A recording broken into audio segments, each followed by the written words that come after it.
So Terra Nil is by South African developer Free Lives, published by the ever-reliable Devolver Digital.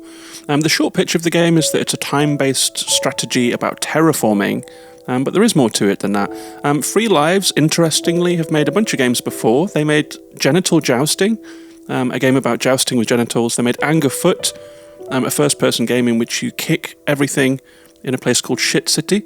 And they made Broforce, which is one of the most off-putting, wince-inducing game titles that I can think of.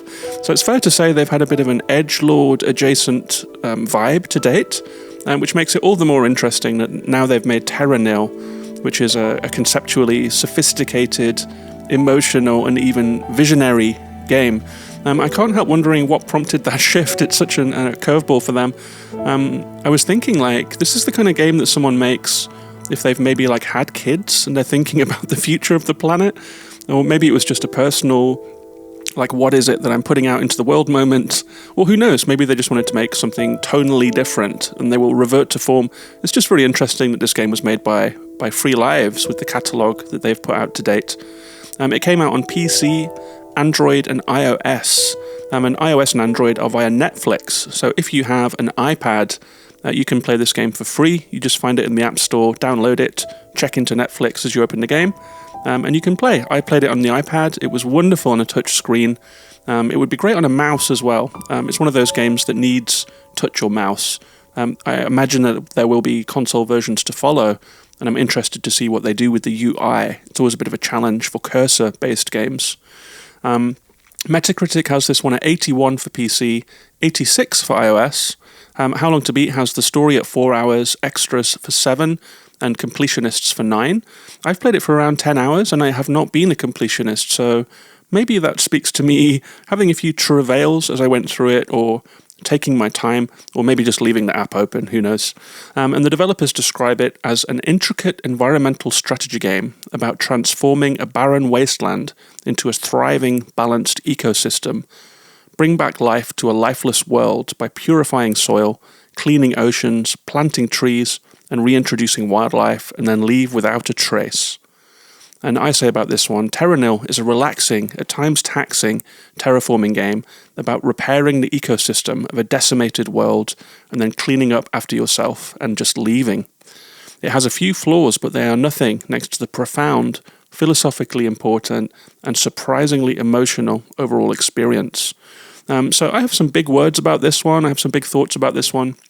I will stand by them and I will get to them. But I think let's start with some of the basics. Terra Nil is a top-down isometric game, and I think that it will look familiar to anyone that has played any of the Command & Conquer games. Some of the interface stuff is also similar to things like Populous from back in the day, a little bit like SimCity, where you're planting down installations on tiled spaces, that kind of thing.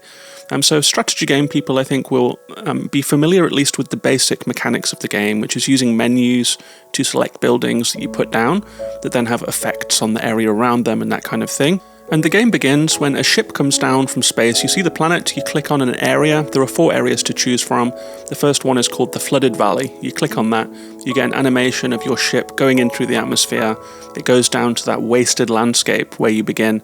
It lands and then it vanishes. So for a while, you are stranded there. You're going to use the resources that made up that ship to create machinery. This is a currency. It's leaves here. You get more of them as you progress through the game, and that allows you to build more stuff. There are difficulty levels. I will say, for full disclosure, I played on the easy modes, which meant that I never really ran out of currency, but there were still lots of problems and puzzles for me to solve anyway.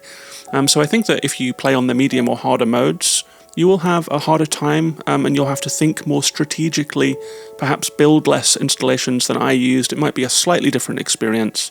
But the easy mode was really fun. I don't feel like I missed out on anything. I got through the game. It was still challenging at times, just solving the puzzles and figuring out what building does what affects the temperature, what affects the humidity. There's a lot to remember and a lot to get into as the different facilities and installations that you can use start to open up. And the game has quite a gentle tutorial. It doesn't hold your hand all the way through it, but it does a great job of explaining the basics. You start off with just a couple of machines that you can build. The first one is a wind power generator, a turbine, which can only be placed on rocks. And rocks are not all over the map, so there are only a few places that you can plant a turbine. The turbine will have a sphere of influence around it where you can put things and they will have power. The next building that you get is a toxin scrubber. This is a little red factory that will clean an area of the dust in this barren dust bowl and turn it into rich brown soil that looks ready to grow. You will next get irrigators. This is a water tank that sends out a huge sloshing jet of water in the directions that you choose, and that will restore grassland. So you start to see greenery appearing. So all of these things have an area. As you are selecting them in a menu, moving them around on the tiles to see where you want to place them, you can see where they are going to have an effect. You can place them at a suitable distance from each other to sort of maximize their influence. And so you're expanding throughout this realm, throughout this landscape, putting down turbines, putting down toxin scrubbers, which also clean water from muddy, polluted water into beautiful blue water. And you're starting to get grass. And as you do this, the humidity in the atmosphere is increasing. There are little meters at the top right for temperature, humidity, and some other attributes of the troposphere. And it's very gentle. It's very nice to play. You are not under a huge amount of pressure playing this game. It is relaxing. And as you start to get some initial successes, new things will unlock. So after you've achieved a certain amount of humidity in the atmosphere, by having more plants and having more vegetation, this little gauge where your meter is for your current task in the top left of the screen will smash with a satisfying pop. A new machinery will be revealed in your menu. For example, a beehive. You can drop that onto a tree and it will expand the kinds of greenery and the biodiversity in its sphere of influence, make other plants grow. There is an excavator that you can use to create irrigation ditches. There is a water pump that you can use to fill them with a big slosh of water to create rivers. An arboretum that will launch out seeds and you'll start to get more trees. And so you start to see the landscape coming to life. Even within the first 10 minutes of playing, bit by bit, you are unlocking the tools that you will need to change not only the topography of this world, but the atmosphere, the troposphere, the amount of moisture in the air, the amount of bees that are around pollinating plants and making other plants grow. And you start to see the effects of your work quite quickly. As the humidity and the temperature rise, you'll start to see wildlife appearing and new plants that weren't expected, moss creeping over the naked rocks, all of that kind of thing, birds flying across the sky, and significantly weather. The weather will start to change. And I remember this distinctly as I was playing this game. I was just going about my business, starting to make things green, starting to make things beautiful. It felt great. I felt like tingly. It was so satisfying somehow. And after some initial successes, getting rid of all the dryness and the stillness, suddenly there was this loud thunderclap. Really loud. I was shocked and I kind of sat up in my chair. And a huge deluge of rain started to fall over the landscape, covering the rest of this dirt desert with greenery. The music swelled. And suddenly, quite unexpectedly, I just found myself with tears rolling down my face. It really hit me in a big way.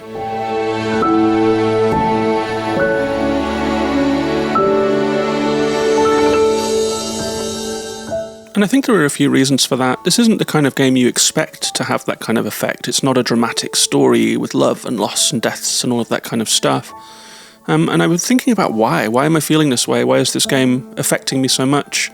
And I think that it was an unexpected outlet for a lot of pent-up climate angst and ecological despair that I think a lot of people feel as we read the news every day about, the ongoing mass extinction of animal species, the sight of the dying Great Barrier Reef going grey, industrial expansion, deforestation, extreme weather, all of that kind of stuff, everything that's happening, all of the news that we get. It's a lot to cope with for all of us, I think, and it kind of has this level of hopelessness of actually having an effect on it, even if you vote right, even if you recycle and do all of the individual things that we can do. I think climate anxiety is real. And another aspect of it is that we're all part of the problem as we use power. It's just painful.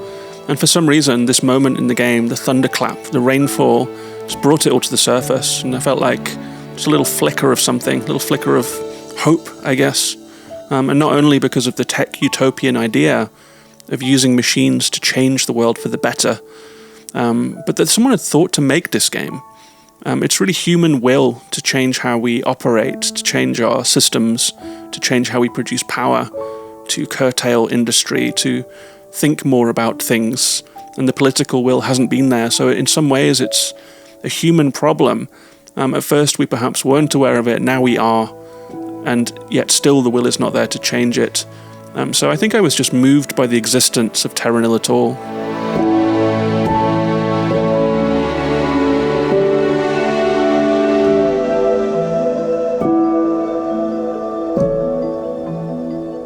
But to get back to the game, this first phase is pretty familiar. It is pretty expansionist. You are growing your influence as you tend to in strategy games. You're covering the play area with a power grid. You're using your machines to hit goals, to rejuvenate soil, to encourage plant life. There are optional goals that offer some deeper mechanics. If you can make the planet hot enough and influence the climate, you will see tropical plants blooming. If you make it cold enough, you will see Arctic plants and wildlife. And you get new machines that let you do different things. You get desalinators for the ocean. You get research facilities. You get an animal observatory. And so after you have created these biomes and fulfilled some of these environmental goals, the next phase is about scanning for wildlife. It's about seeing the wildlife return. And I would say that this is maybe the least satisfying phase of the game. You get clues for each animal that are contextual. For example, scan on a beach near an estuary. But I found that as I was scanning for animals using these clues, if I scan an area that seems to be by a beach to me and is near an estuary, the game would not read it as such, and it would say, no, there's no beach in that area. And so I found it a little frustrating trying to untangle these contextual clues and find the right spot on the map. But you only need a minimum of 3 animals to complete the level. There are usually 6 or 7 to find, each with their own clues. You kind of get a graded system of clues, like if you fulfilled one criteria of being near a waterfall, but not the other, then you have to find a waterfall that is near, for example, a lagoon, and then perhaps you will find salmon or something like that. Salmon will appear jumping up the waterfall. You can zoom in and out on this game. I played almost the entire game zoomed out, but when you zoom in, you can see the animals, you see detail, you see the flowers growing, you see the insects in the air. So it is very nice to just take a moment sometimes and zoom in on this game. After you complete levels, you can literally just spend time looking at it, which is a really nice touch. But as for the animal collecting, or the animal scanning rather, I think I perhaps didn't read well enough that this is a distinct phase of the game, because there are several phases. There's the building, the power, the expansion, fulfilling different biospheres, fulfilling different queues, optional missions. And then you flip to this kind of cleanup phase where you take all of the machines down. But the animal phase was folded in with that. So as I was taking down my machines, I was scanning for animals, not finding them, getting frustrated. And I realized, I think, on maybe the 3rd biome that this phase is supposed to be an additional phase of terraforming. So if there is not a beach near a waterfall, then you can terraform that to be the case. It felt a little odd to me because having restored this beautiful wilderness, you then have to start tinkering with it and sort of destroying things to make animals appear in a way that felt counterintuitive to me. For example, I was looking for one animal that the only clue was it's in a big lake. None of my lakes were big enough, but I used some detonators and diggers to enlarge a lake artificially, and then I found the animal, but it didn't feel quite as clean as the rest of the game to me, changing the engineering. It was like an engineering change to the planet in a different way, sort of a different vibe to everything else that I'd been doing. It felt a little more intrusive and intentional than sort of creating conditions for nature to flourish, to then go into that nature and start dissecting it to make certain things happen. I don't know, maybe that's just me, and maybe I just missed an instruction panel and clicked through too fast. But the animal spotting section of the game was my least favourite, and I was always relieved when it was over.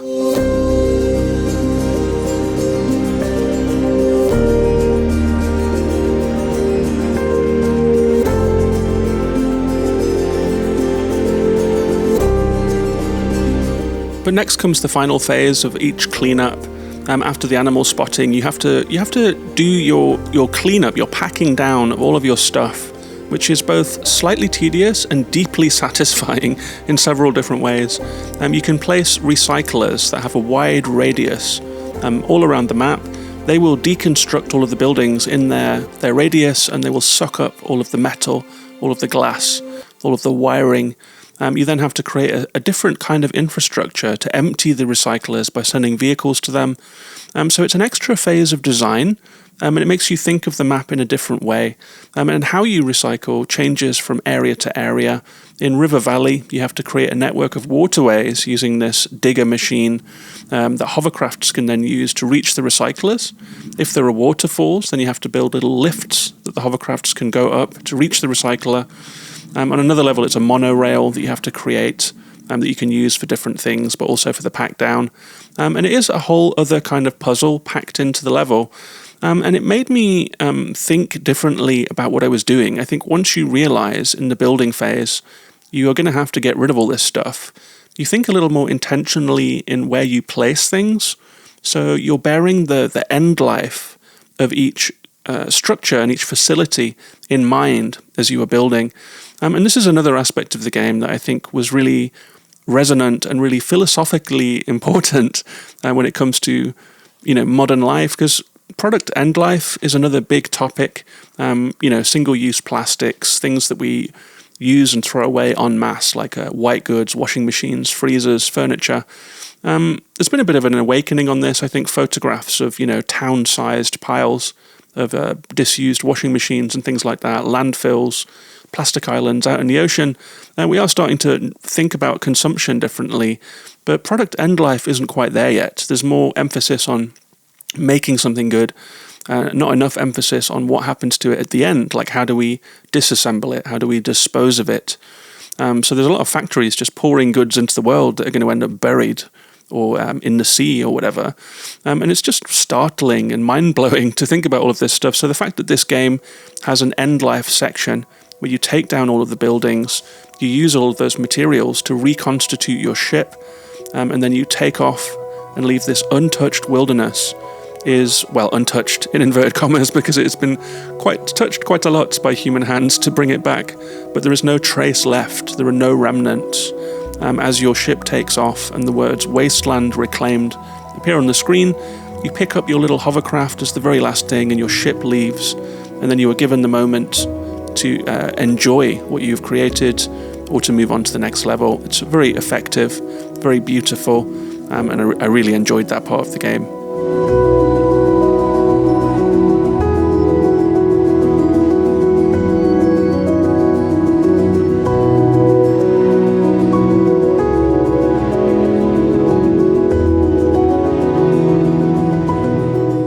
And if you've listened to this podcast for a while, you might have heard me say before that I think that video games have a resource problem. Many games, even gentle, thoughtful games, the one that springs to mind for me is Spiritfarer, in which you sail around the world. It's a very gentle game. You grow things, you cultivate, you help souls to die and move on.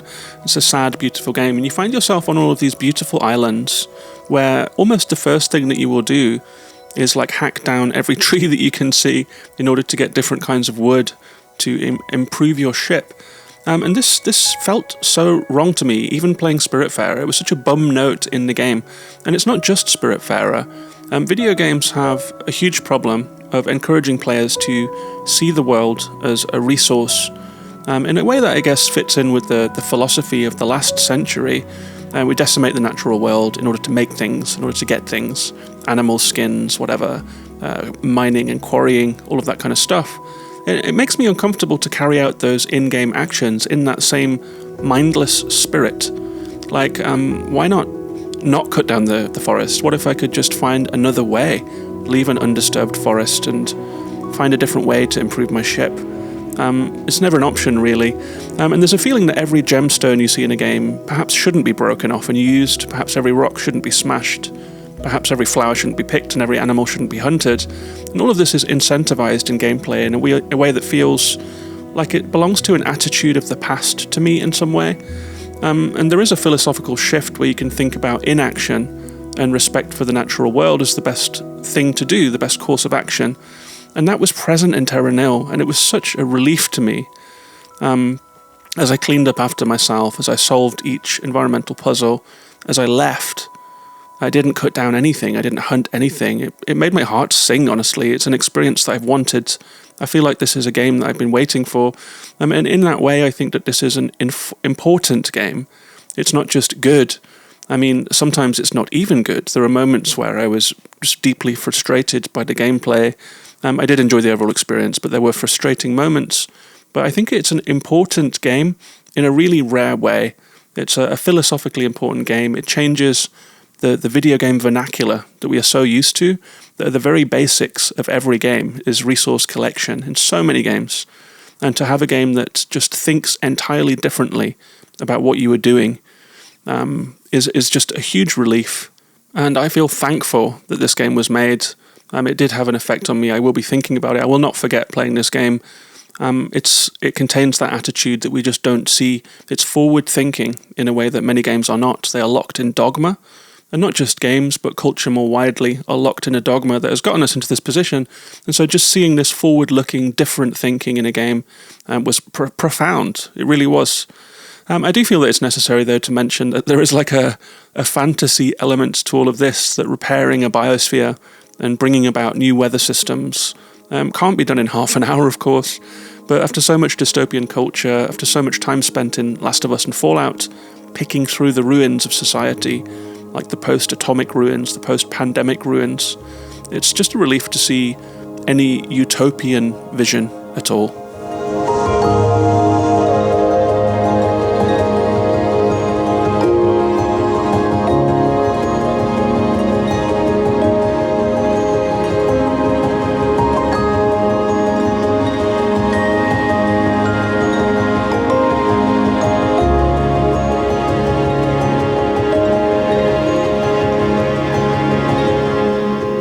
So to run through some of the good and bad things about Terra Nil, I mean, obviously, I'm very in love with the overall concept, the next level, tech utopian thinking. It feels visionary, it feels necessary, it feels important. I would say that this is one of the most philosophically important games that I have ever played. There are some great moments in the game when you get first rainfall, when you see weather changing, when you see animals returning to the wilderness. It's lovely. I won't spoil specifics later in the game. That was just one of the first ones. I always try and make a spoiler-free podcast, and I hope that you don't feel that I went too far in this one. I've only really talked about River Valley. I will also say that the systems interlock quite nicely. It's intuitive, it is well tutorialized, it looks great. The soundtrack is absolutely gorgeous. I've been really enjoying listening to it. The sound itself, the Foley sound, is gorgeous. The water, the leaves, wind, the buzzing of insects, all of these sounds layering over each other as you go from a desolate, soundless, windswept plain to a bustling, living forest again. It's just beautiful. Very well put together game. There are only 4 levels, but each of them is distinct.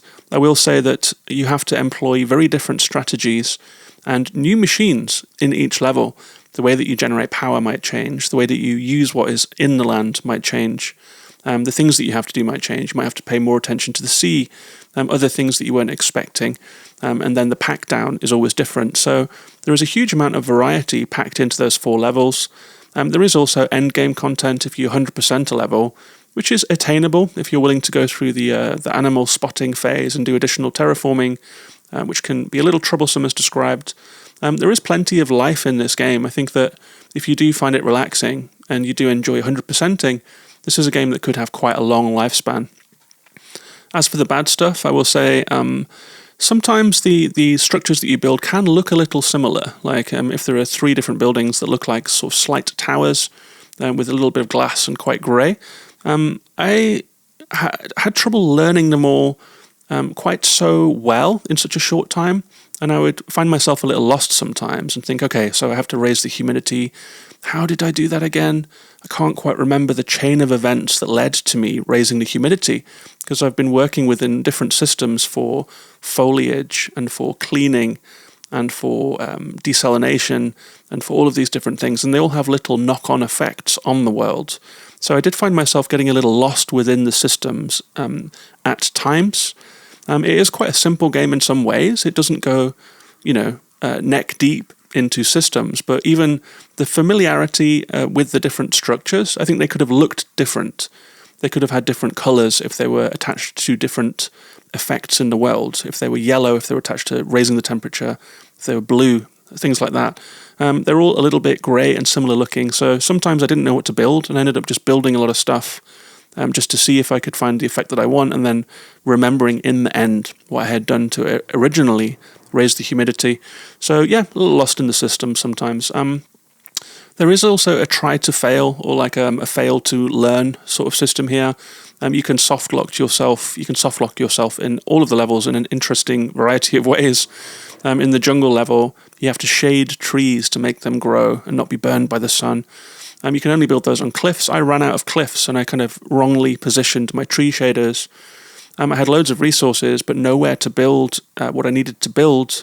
I kind of messed up somehow. And so I was soft-locked, I think, twice in that level and had to restart it. It felt bad at the time, but I think that this is part of the game. I was playing on the easy mode, so I wasn't running out of resources and having to start again and again and again, which is perhaps the experience you have if you play on higher difficulties. So I find myself hitting these brick walls and having to just leave the level and start all over again. Didn't feel great, but I think that is part of the game, and it was just part of my experience, the way that I played it, that it didn't feel good to me. The animal scanning, of course, the clues are bad. That whole part of the game doesn't feel good. The UI, for once in the game, doesn't feel good there. It's like you have to do 1 or 2 taps too many to actually scan. It's not quite as well tutorialized as the rest of the game. I think that the importance of it as a phase of the game wasn't emphasized enough, to the point where it was lost in the weeds for me a little, that I should be paying more attention to this animal section of the game. Perhaps that's down to me not internalizing the instructions enough, but that whole section of the game felt real bad to me, actually. It's a bit of a miss, and I was about 70% of the way through the game by the time I realized that you have to do additional terraforming to create the conditions, not just expect to find them in the natural world. So I missed a step there, and it took a late game realization for me to realize exactly what I was doing wrong, for the first 5 or 6 hours of the game. But that's it for the downsides, and just to finish, I think I will say that this is a visionary game. It might seem like a small strategy game, and it is, but there is something about the thinking that underlies the very base concepts of this game that was just very inspiring to me. I'm grateful for this game. I think it's one of the more important games that I have played, especially in the bold thinking that it takes to create a reverse city builder at all. The thinking that goes into the lack of resource gathering and actually packing down, minimizing your impact is just not something that I have seen in games before. So a big thank you to Free Lives for making it. This is a really impactful, important game. I'm grateful that it exists. That is Terra Nil.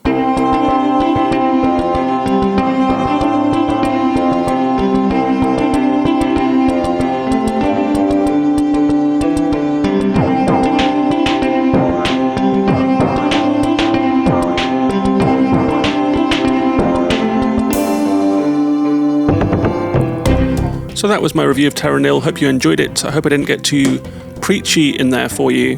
Whenever you talk about environment, whenever you talk about humanity in those big sweeping terms, I think it can come off like a certain way. I tried to make this podcast a relaxing space, an apolitical space largely, even though I guess my opinions and my feelings on things do sneak through. Maybe that's not such a bad thing. Maybe it's fine to put a bit of yourself into these things. But yeah, loads more to come. I am going to start playing, I think, TRON Identity, maybe right after I finish this podcast. It's quite sunny outside though, so maybe a walk, and maybe then some TRON Identity later on. Also Storyteller, all of those indie games that I've mentioned that I have stacked up at the moment. I guess next week Horizon is coming out, so that's going to dominate my playtime. Not sure how long the DLC will be. I will say though that the last Frozen Wilds DLC for Horizon Zero Dawn was actually a huge chunk of game. It was actually some of the best Horizon gameplay and some of the best dialogue and story in the entire series, so Burning Shores could be quite substantial. But I will be talking about that one for sure. Maybe that will be next week's episode. Maybe it will be one of those indie games. I hope you will come along for the ride. And in the meantime, please do come and find me on Twitter at Gaming in the Wild, Instagram, and YouTube. If you are watching on YouTube, then thank you. Please like and subscribe, as they like to say. Please do share the podcast with a friend. Please do retweet it. It's always good to get more people listening, especially this episode. This was an important one to me. So take care of yourselves and each other. I'll be back next week, and bye-bye for now.